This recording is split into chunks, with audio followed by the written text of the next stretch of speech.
Kaixo, ongi etorriak, grafikoa aztertzeko lau galdera egin dizkigute, eta horietan lehenengoa da jarraitua den edo ez. Hortarako badakizue jarraitu behar dugula funtzioa marrazten, arkatza edo boligrafoa altxatu gabe, eta posible da.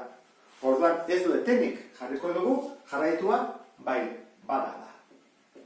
Bigarrena, gorakorra eta beherakorra. Orduan, hemen hasten da, zer hasten da? Igotzen ez da, igotzen, eta noaino, horreaino. Eta hori da, 3. Orduan, gorakorra da, -3 hasi eta 3 arte. Eta gero zer gertatzen da 3tik aurrea?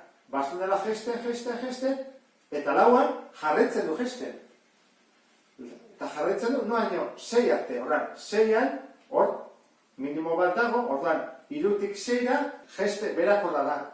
Jarriko dugu, 3tik 6ra, beherakorra. Horrein ikusi behar dugu, 6tik aurrea zer gertatzen den, ze igotzen hasten da, noiz arte, 7 arte. Orduan, 6tik 7ra, gorakorra da. Jarriko dugu, eta 6tik 7ra. Eta gero, 7tik 9ra, beherakorra. 7tik 9ra. Orduan, hori jakinda, urrengo dira, maksimoak eta minimoak puntuak aurkitu behar ditugu.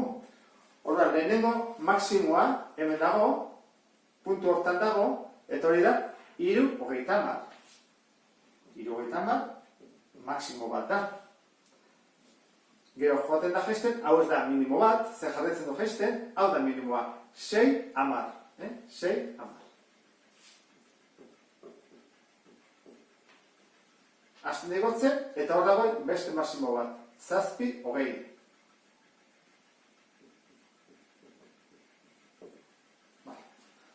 Hori eginda, falta zaizkigu bi hauek egitea. Isa ardatza non ebakitzen duen, eta i ardatza non. Hemen plurala jarri dut. Puntuak zergatik egon daitekelako bat baino gehiago. Baina hemen singularrean dago, bakarrean daiteke, ze funtzioak i behin bakarrik mozten du. Behin, ez du gehiago mozten. Horregatik, desberdina da, hemen pluralean jarri dut. Eta benetan, ala da, hemen ebakitzen du, hemen i ebakitzen du, eta gero hemen berriro isa. Ezta? Orduan, ebakidu da puntuak isa ekiko da, -1 0, eta 9 0. Eta i hartatza, bintartean da, 5 eta 10 erdian. Orduan, hori nola idazten da? Isa 0, eta izan zeteke 7,5.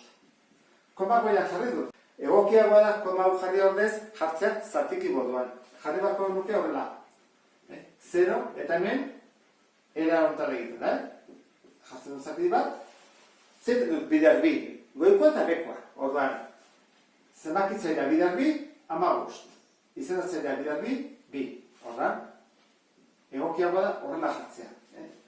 0 eta 15 erdi, eta ez hau. Baina, bueno, biak onargarriak dira. Eta honekin bukatzen dugu grafiko honen azterketa. Beste bat arte, agur.